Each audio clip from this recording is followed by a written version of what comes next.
hello guys! Welcome to my channel, Hasenmate Talisio. So ngayon guys, for today's video ay gagawa tayo ng cottage cheese tomato soup. So ito guys ang aking ingredients. Ito yung ating tomatoes. At meron din tayo dito na garlic, onion at basil. At meron tayo dito mixed herbs, oregano leaves, at ang ating paprika. So guys, umpisa na natin paghaluin ang ating ingredients para mailuto natin sa oven. So ngayon guys ay ilagay ko itong yung tomato guys is inilagay ko na dito sa baking tray at ilalagay ko na rin guys yung ating garlic at yung ating onion. Paghalo-haloin natin dyan guys. At maglalagay din tayo guys ng ating basil leaves, fresh basil leaves. Depende na sa inyo kung gaano karami ang inyong ilalagay. Dahil ako guys, mas masarap pag medyo damihan natin ang ating fresh basil leaves para masarap yung lasa. At ngayon guys, maglalagay ako ng oregano, dry oregano. So yan guys, paghalo-haloin lang natin ang ating dry oregano at ang ating basil powder. So yan guys, at yung ating paprika. Wala akong flakes guys, so gagamitin ko yung powder. Paprika flakes is maganda rin guys, pero ang ginagamit ko ay itong powder. Ayan.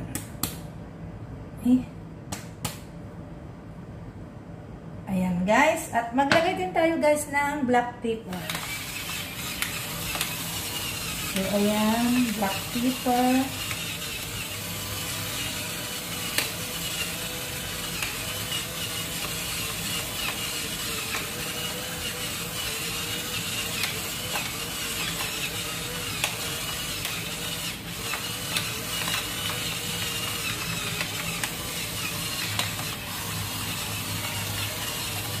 So, ayan na guys, at maglalagay din tayo guys ng salt.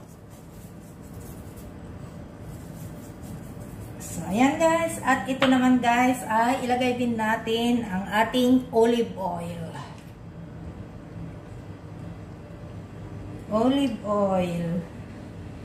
So, ayan guys, at ngayon guys ay halo-haloin natin siya.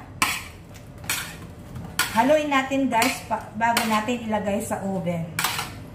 At ibibik natin ito hanggang lumambot ang ating kamatis sa 200 degrees.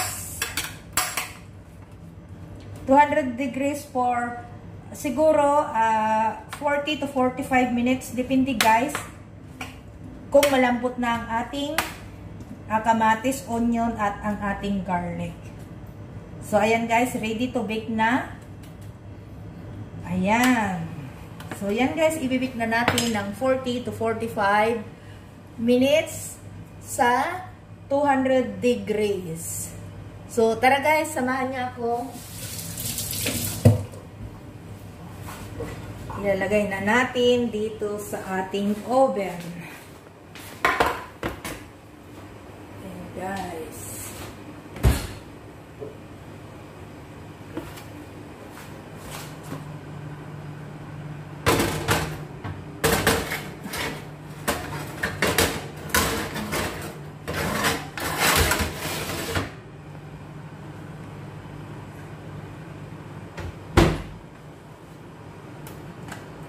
Set natin yung timer para alam natin kung ilagay ko doon sa 40 minutes muna guys. Para pag hindi pa pwede ay dagdagan lang natin ng ilang minuto ulit guys. So yan guys. Antayin natin siyang maluto.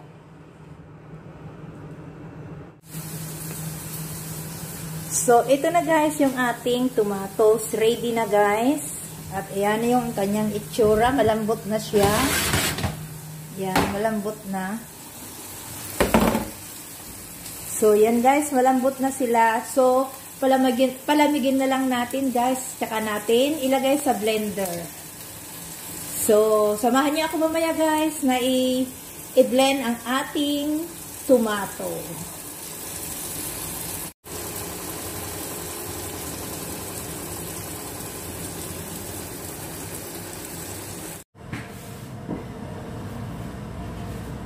So, ito na guys yung ating tomatoes, onion, and garlic na nilagay natin sa oven.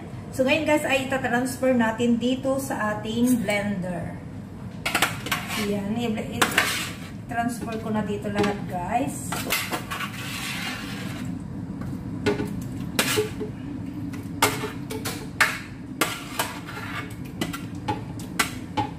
So, ayan. I-blend natin ito hanggang smooth.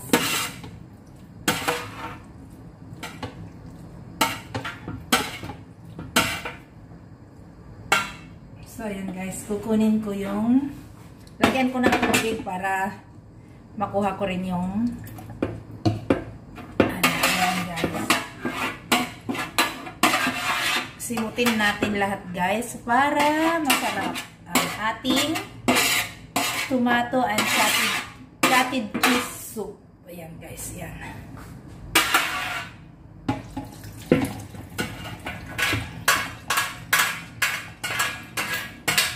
Ayan.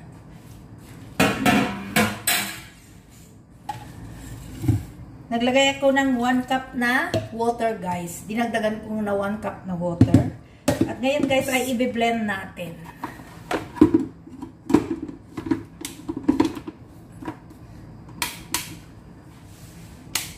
Yan guys.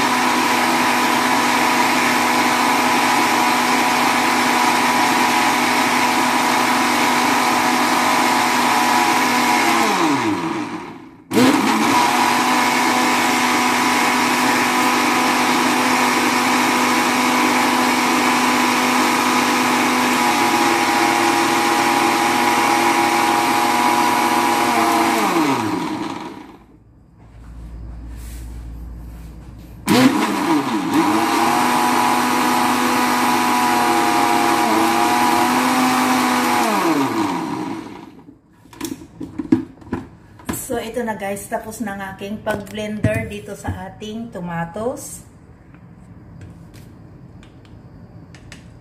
Ayan. So, very smooth at ganito yung consistency niya guys. Dahil mamaya ay lalagyan natin ng cottage cheese. So, ngayon guys ay ita-transfer ko dito sa aking maliit na kaserola. At ngayon guys ay maglagay ko ako ng kaunting tubig dito para makuha ko rin yung ibang. So ayan guys.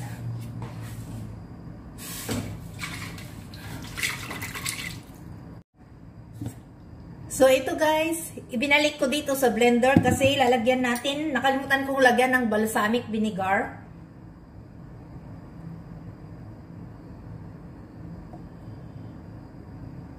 Yan, balsamic vinegar at ang ating cottage cheese. Ayan guys, yung cottage cheese. Ilagay natin dito.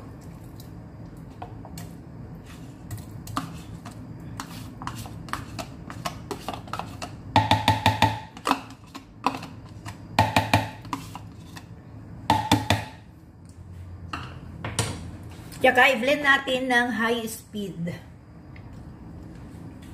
Blender na naman. I-blend natin siya guys. Yan.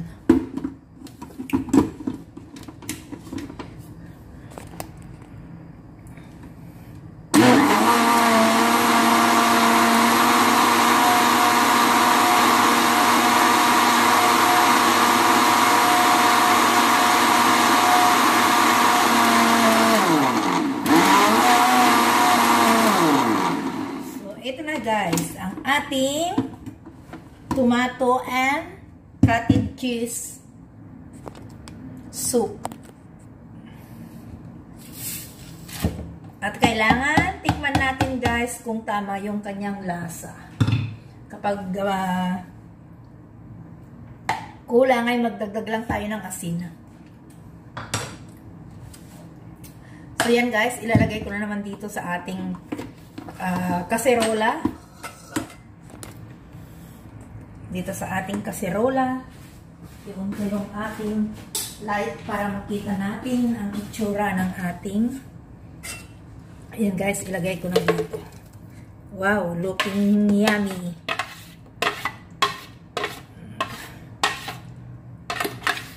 So ayan, tignan nyo guys, oh. Kailangan kong tikman.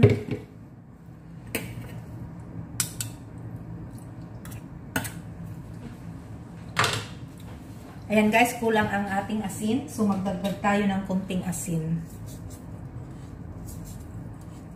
At black pepper. Hindi ko nalalasaan yung black pepper. So ayan guys. At ngayon guys ay ilalagay natin dito sa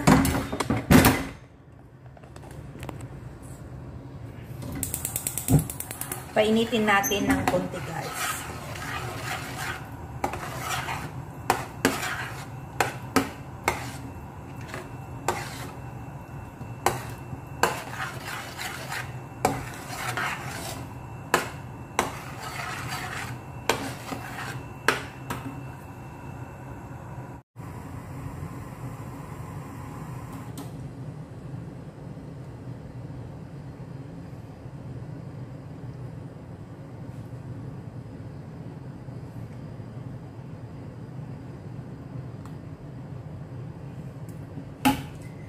So, ayan guys. At maglagay tayo ng balsamic vinegar.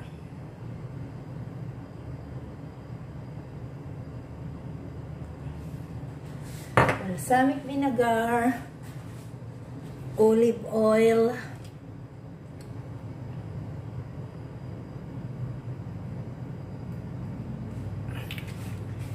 at yung ating fresh basil leaves.